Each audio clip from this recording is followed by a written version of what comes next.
துரியோதனன் பாஞ்சாலியிடம், இன்றிரவு பாண்டவர்கள் 5 பேரில் யாருடன் இருக்கப் போகிறாய்? இன்றிரவு யாருடைய முறை என்று கேட்டு அதற்கு கிருஷ்ணரின் அறிவுரையின் பேரில் பாஞ்சாலி கூறிய பதில் துரியோதனனை ஓட வைத்தது. ஏன் துரியோதனன் ஓடினான் என்று தெரிந்து கொள்ள வீடியோவை முழுமையாக பாருங்கள். இந்த கதை நம் அனைவருக்கும் வாழ்க்கையில் ஒரு முக்கியமான பாடத்தை கற்பிக்கும்.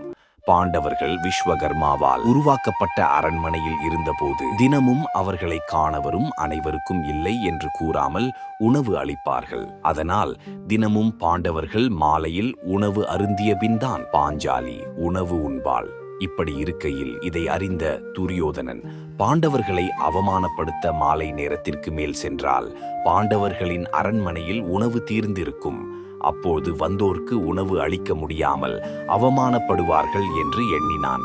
அதேபோல் ஒருமுறை மாலை நேரத்திற்கு மேல் முன் அறிவிப்பின்றி துரியோதனனும் அவன் தம்பிகளும் பாண்டவர்களின் அரண்மனைக்கு வந்தனர். பாண்டவர்கள் அவர்களை மகிழ்ச்சியோடு வரவேற்றார்கள். ஏனென்றால் அப்போது பாண்டவர்கள் உணவு உண்ணாமல் இருந்தனர். குறிப்பாக பீமன் உணவு உண்ணாமல் இருந்தான். பீமன் ஒருவன் சாப்பிடும் உணவை விட வந்தவர்கள் குறைவாகத்தான் உண்பார்கள் என்று பாண்டவர்கள் அறிந்திருந்தனர். பாஞ்சாலி உணவு பரிமாறுவதற்கு எல்லாம் எடுத்து வைத்தாள்.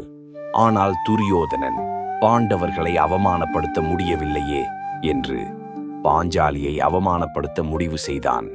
துரியோதனனும் அவன் தம்பிகளும் உணவு அருந்த வரிசையாக அமர்ந்தனர். பாஞ்சாலி அனைவருக்கும் உணவு பரிமாறினாள். துரியோதனனுக்கு உணவு பரிமாறும் போது துரியோதனன் பாஞ்சாலியிடம் கேட்டான், இன்று இரவு யாருடைய முறை என்றான்.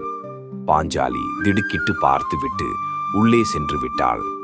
உணவு பரிமாறுவதை பாதியில் விட்டதால் மனதை தேற்றிக்கொண்டு பாஞ்சாலி மீண்டும் உணவு பரிமாறினாள்.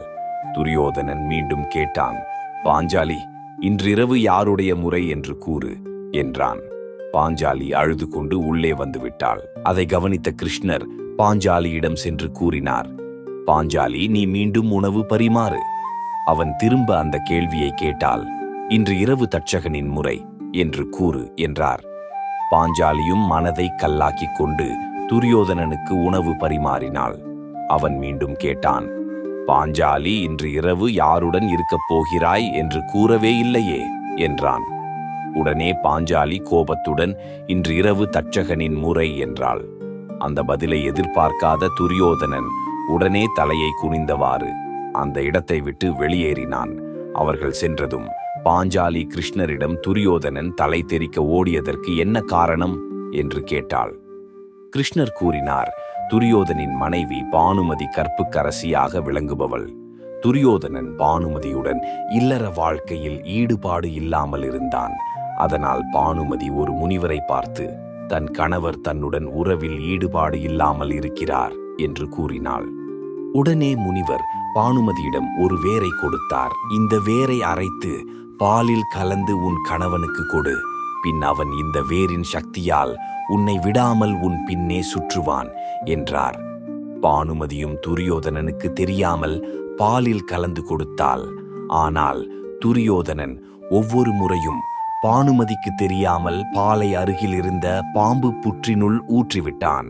அப்போது அந்த புற்றில் இருந்த தட்சகன் என்ற பாம்பு அந்த பாலை குடித்துவிட்டு பானுமதியை தன்னுடன் உறவில் இருக்குமாறு இச்சைக்கு அழைத்தது. ஆனால் கணவனை தவிர யாரையும் மனதில் கூட நினைக்காத பானுமதி என்னால் முடியாது என்று மறுத்துவிட்டாள். ஆனால் தட்சகன் அடிக்கடி வந்து பானுமதியை தொந்தரவு செய்தது. அப்போது அங்கு வந்த துரியோதனன் நடந்ததை கேட்டு அதிர்ச்சி அடைந்தான். தன்னுடைய தவறை எண்ணி தன் மனைவியிடமும் தட்சகனிடமும் மன்னிப்பு கேட்டான். ஆனால் தட்சகன், நான் உன்னை மன்னிக்க வேண்டுமென்றால் வாரம் ஒரு முறை என்னுடைய புற்றில் பானுமதி பால் ஊற்ற வேண்டும். பானுமதியுடன் நீயும் வர வேண்டும். ஏனென்றால் என்னால் நீ உன் மனைவியை சந்தேகப்படக்கூடாது என்பதற்காக என்றது. அப்போது இருந்து துரியோதனனும் பானுமதியும் வாரம் ஒரு முறை பாம்பு புற்றிற்கு பால் ஊற்றி வருகின்றனர். அதனால்தான் தனக்கும் தன் மனைவிக்கும் மட்டும் தெரிந்த இந்த ரகசியம் எப்படி பாஞ்சாலிக்கு தெரிந்தது என்று குழம்பி போய் அவன் உணவை உண்ணாமல் பாதியிலேயே ஓடிவிட்டான் என்று கிருஷ்ணர் பாஞ்சாலியிடம் கூறினார். நாம் ஒருவரை அவருடைய சூழ்நிலையை வைத்து அவமானப்படுத்த நினைத்தால் நாம் அதைவிட அதிகமாக அவமானப்பட வேண்டியிருக்கும் என்பதுதான் நியதி என்றார் கிருஷ்ணர். தோழர்களே, இது போன்ற புராணக் கதைகளும் மர்மக் கதைகளும் தெரிந்து கொள்ள மறக்காமல் சேனலை சப்ஸ்கிரைப் செய்து கொள்ளுங்கள். வீடியோ பிடித்திருந்தால் உங்கள் நண்பர்களுக்கும் பகிருங்கள். நன்றி.